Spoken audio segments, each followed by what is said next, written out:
अब तक पर्दे के पीछे से भूमिका निभाने वाला संघ नरेंद्र मोदी के प्रचार के लिए खुलकर सामने आ गया है।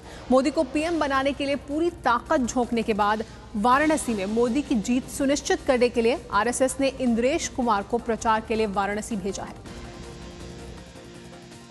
नरेंद्र मोदी जिंदगी में अपॉर्चुनिस्टिक मैन नहीं है, मैन ऑफ प्रिंसिपल है, मैन ऑफ डिसिप्लिन है, मैन ऑफ डेमोक्रेसी है, मैन ऑफ जस्टिस है, man of law abiding citizen है। वो कभी भी किसी की भावनाओं का ना सौदागर रहा है, ना होने वाला है। वह हमेशा संविधान सम्मत चलता रहा है। कांग्रेस महासचिव शकील अहमद ने इंद्रेश के वाराणसी में होने पर बड़ा हमला बोला है। ट्विटर पर शकील अहमद ने क्या लिखा है ये आपको बताते हैं। उन्होंने लिखा है कि आरोप है कि अजमेर ब्लास्ट के मास्टरमाइंड इंद्रेश कुमार हैं। आरएसएस ने उन्हें मोदी के प्रचार के लिए कहा है। यूपी और स्थानीय प्रशासन हाई अलर्ट पर रहे क्योंकि इंद्रेश कुमार वाराणसी में है।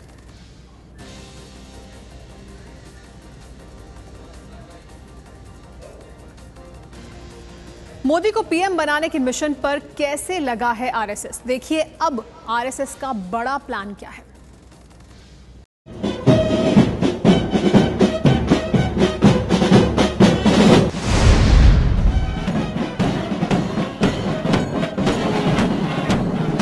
देश भर में लगभग 50 लाख स्वयंसेवकों का संगठन राष्ट्रीय स्वयंसेवक संघ।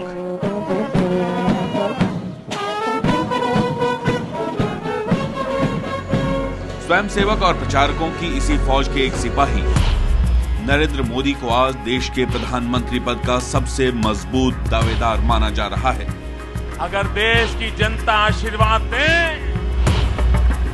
तो खेत में मजदूरी करने वाला भी प्रधानमंत्री बन सकता है। क्या यही वजह है कि 2014 का चुनाव जितना अहम भारतीय जनता पार्टी और नरेंद्र मोदी के लिए है, उतना ही अहम राष्ट्रीय स्वयंसेवक संघ यानी आरएसएस के लिए भी है।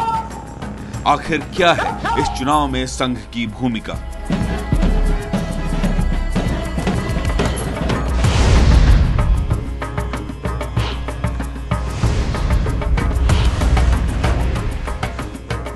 नरेंद्र मोदी और संघ का रिश्ता जितना पुराना है उतना गहरा भी। महज 8 साल की उम्र में एक बाल स्वयंसेवक के तौर पर मोदी और संघ के रिश्ते की शुरुआत हुई। मोदी जब 20 साल के थे तब वो औपचारिक तौर पर आरएसएस से जुड़े और उसके बाद से उन्होंने अपने जीवन के करीब 17 साल संघ के स्वयंसेवक और प्रचारक के तौर पर गुजारे। उसके बाद भी संघ से उनका रिश्ता बना रहा।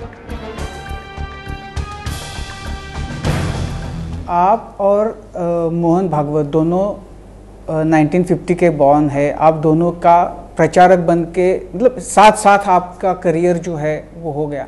उनका आप जहाँ तक आए हैं उसमें पर्सनल कुछ जो आपके संबंध है उसका कुछ फायदा हुआ आपको यहाँ आने में? उनके बजाय उनके पिताजी का मुझे बहुत फायदा मिला।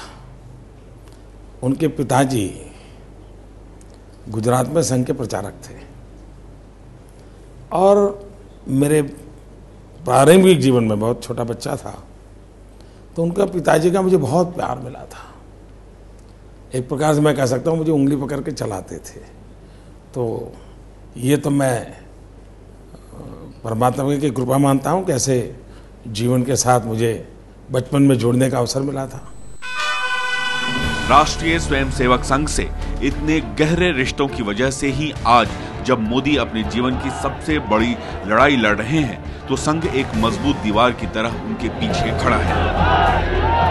2001 में अपने प्रचारक को प्रधानमंत्री बनाने के लिए संघ ने इस चुनाव में पूरी ताकत झोंक दी है। पहले भी संघ भारतीय जनता पार्टी के लिए सांकेतिक और सामान्य रूप से काम करता था, लेकिन इस बार संघ का निर्णय सख्ती से और असामान्य रूप से काम करने का रहा है। ये बहुत ही महत्वपूर्ण निर्णय है और सोचा समझा हुआ निर्णय है। इसके दो कारण महत्वपूर्ण कारण हैं। एक तो जो देश जिस बदहाली में जा रहा था तो संघ अपना इसका दायित्व समझा कि हम सांकेतिक रूप से काम करके बदहाली की हालत में कोई निर्णायक भूमिका नहीं निभा सकते। इसलिए निर्णायक भूमिका निभाने के लिए हमें अखिल भारतीय स्तर पर एक ठोस निर्णय लेना पड़ेगा कि हम भारतीय जनता पार्टी की जीत को इंश्योर करें। राजनीतिक गतिविधियों से अलग रहने का दावा करने वाला संघ इस बात से पूरी तरह इनकार नहीं करता कि ये चुनाव उसकी भी प्रतिष्ठा से जुड़ा है। हमारे लिए सभी चुनाव प्रतिष्ठा के रहते हैं, कोई एक चुनाव नहीं। आप लोगों ने बहुत मेहनत की है इस चुनाव में। मेहनत तो हमेशा करते आए हैं, लोकतंत्र को बचाने के लिए जो भी करना चाहिए संघ ने हमेशा किया है, वो इस बार। आरएसएस में नंबर 2 की हैसियत रखने वाले सुरेश भैयाजी जोशी के इस बयान से साफ है कि चुनावी राजनीति में आरएसएस पर्दे के पीछे हमेशा सक्रिय रहता है। लेकिन कहा जा रहा है कि इस बार नरेंद्र मोदी के राज तिलक के लिए संघ परिवार की सेना देश भर में फैल गई है। संघ परिवार में विश्व हिंदू परिषद और एबीवीपी जैसे संगठन भी शामिल हैं।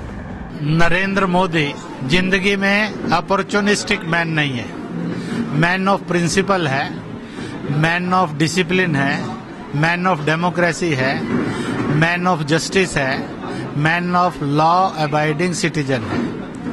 वो कभी भी किसी की भावनाओं का ना सौदागर रहा है, ना होने वाला है।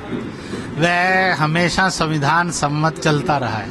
स्वयंसेवक भी देश के नागरिक है, मतदाता भी है। संविधान ने उनको किसके लिए प्रचार करना है इसका स्वातंत्र दिया हुआ है। इसलिए उन्होंने उनको जो अच्छे लोग लगते हैं, उनको लगता है कि इस पार्टी के आने से, इस आदमी के आने से परिवर्तन हो सकता है, उसके लिए उन्होंने प्रचार। और अच्छी मजबूत सरकार के लिए मतदान करें, जो सरकार देश में उचित परिवर्तन ला सकेगी। इस दृष्टि से संघ के स्वयंसेवकों ने समाज में जागृति का कार्य किया है। 1977 के बाद पहली बार संघ इतनी बड़ी तैयारी के साथ मैदान में उतरा है कि कहा जाने लगा है कि ये चुनाव बीजेपी नहीं बल्कि संघ लड़ रहा है। ऐसा कहा जाता है कि ये जो इलेक्शन है ये आरएसएस लड़वा रहा है। तो ये इलेक्शन बीजेपी लड़ रही है, आरएसएस लड़ रहा है, मोदी लड़ रहा है। आप इसको किस तरह से देखते हैं? मैं साफ मानता हूं कि ये चुनाव ऐसा है देश में 2014 का, जो कोई राजनीतिक दल नहीं लड़ रहा है, कोई उम्मीदवार नहीं लड़ रहा है, देशवासी चुनाव लड़ रहे हैं, पूरा देश चुनाव लड़ रहा है। संघ प्रमुख मोहन भागवत ने इस चुनाव में स्वयंसेवकों को ये जिम्मेदारी सौंपी कि हर बूथ पर अधिक से अधिक लोग मतदान के लिए पहुंचे।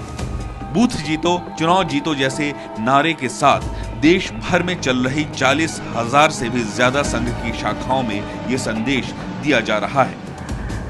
लोकतंत्र मजबूत हो इसलिए, और वो राष्ट्रीय हित में हो इसलिए अधिक से अधिक मतदाता अपने घरों से निकले, मतदान करे, इसलिए जागरण करना चाहिए। ये एक काम संघ के माध्यम से या संघ के स्वयंसेवकों ने करना चाहिए, ऐसा एक उनका संदेश था। मतदाताओं को बूथ तक लाने के इस अभियान को बेहद सुनियोजित ढंग से चलाया जा रहा है। इसके लिए 400 से ज्यादा लोकसभा सीटों का पूरा डाटा इकट्ठा किया गया और फिर स्वयंसेवकों की मदद से हर मतदाता तक पहुंचने की प्रक्रिया शुरू हुई।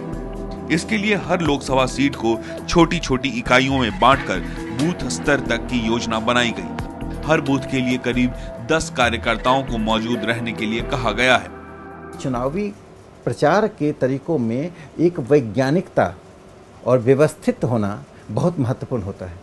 योजनाबद्ध तरीके से संघ ने बूथ के स्तर से लेकर राष्ट्रीय स्तर पर काम किया है और यह काम सरसंघ चालक श्री मोहन भागवत जी की जो अपील थी कि 100% हम वोटिंग को इंश्योर करें, तो दिखाई पड़ रहा है चुनाव के समय काम। लेकिन वस्तुतः संघ ने पिछले अक्टूबर माह से ही इसकी योजना बना ली थी कि किस प्रकार से इस बार चुनाव में हमें दखल देना है और मैं कहता हूं यह संघ का दखल निर्णायक, ऐतिहासिक और परिणामकारी दखल है।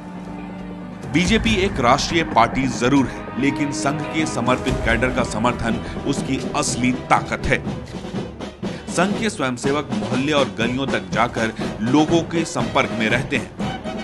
क्या आरएसएस बीजेपी की मदद कर रहा है? आरएसएस जो है वो देश में जो लोकतंत्र व्यवस्था है उसकी मदद कर रहा है कि देश में सामान्य आदमी के अंदर जागरूकता पैदा हो, लोकतंत्र का विश्वास पैदा हो। तो जो मतदाता नहीं बनते हैं, ढीले रहते हैं, तो मतदाता बने और जितनी बाधाएं हैं, गर्मी है, शादी ब्याह सबको करते हुए भी जाकर के मतदान करें। पहले मतदान फिर जलपान पूरे देश में, क्योंकि दुनिया में इससे अच्छी कोई व्यवस्था नहीं है लोकतंत्र की। उसके प्रति निराशा पैदा हुई तो फिर यहाँ अधिनायक के बाद या माओवाद आएगा जो देश के हित में नहीं होगा। ये सामान्य आदमी के मन में ये बात होनी चाहिए, विश्वास होना चाहिए कि हम लोकतांत्रिक तरीके से मतदान करके व्यवस्था परिवर्तन कर सकते हैं और सबका कल्याण कर सकते हैं। इस चुनाव में संघ की तरफ से सोशल मीडिया का भी इस्तेमाल किया जा रहा है। बिजनेस स्टैंडर्ड में छपी एक खबर के मुताबिक इस चुनाव में संघ का अभियान अपनी शाखाओं से आगे बढ़कर फेसबुक और ट्विटर तक पहुंच गया है। आज आप देखेंगे कि जो कम आयु के संघ के कार्यकर्ता हैं उनके सामने उनके पास आईपैड भी होगा, उनके पास मोबाइल भी होगा, उनके पास अपना ट्विटर अकाउंट भी होगा। तो ये सब जो टेक्नोलॉजी और संघ के बीच में जो एक तरह से इंटर मैरिज है, वो मेरे ख्याल से इस चुनाव में बहुत अच्छी तरह से संघ ने लेवरेज किया है।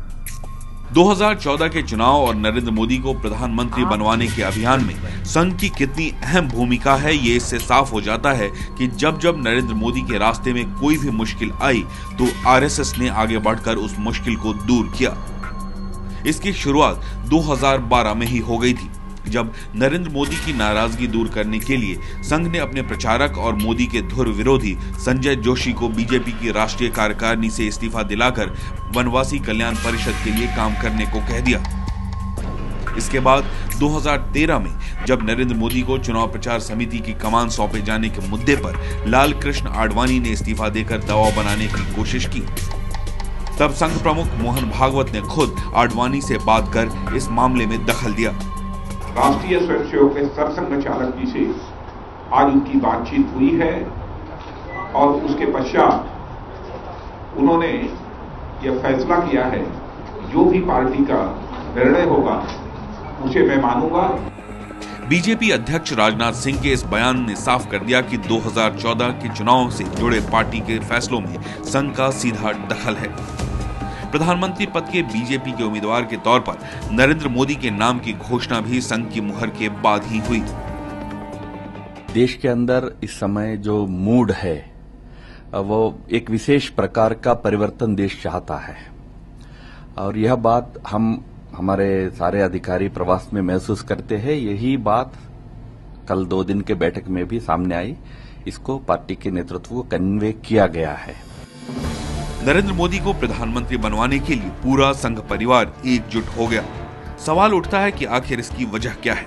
क्या संघ को लगता है कि नरेंद्र मोदी ही वो चेहरा है जो आरएसएस की हिंदुत्ववादी विचारधारा का प्रतीक बन सकता है?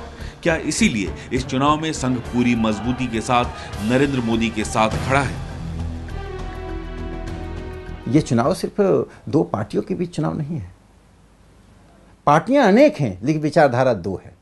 एक तरफ संघ की विचारधारा है, एक तरफ दूसरी विचारधारा के अंतर्गत सभी पार्टियां हैं। जब विचारधारा की लड़ाई है तो वही व्यक्तित्व इस विचारधारा की लड़ाई में इस नौका को पार लगा सकता है जो विचारधारा को का सिंबल बन जाए, जिसमें कार्यकर्ताओं की आस्था हो जाए। यदि नेतृत्व में कार्यकर्ता की आस्था नहीं रहेगी तो कार्यकर्ता चाहकर भी मन से काम नहीं कर पाता है। आज कार्यकर्ता स्वस्फूर्त होकर काम कर रहा है। संघ का कार्यकर्ता इस ऊर्जा के साथ इसलिए काम कर रहा है कि एक तो उसने इस समय की मांग को समझा, दूसरा उसे उपयुक्त नेतृत्व दिखाई पड़ा।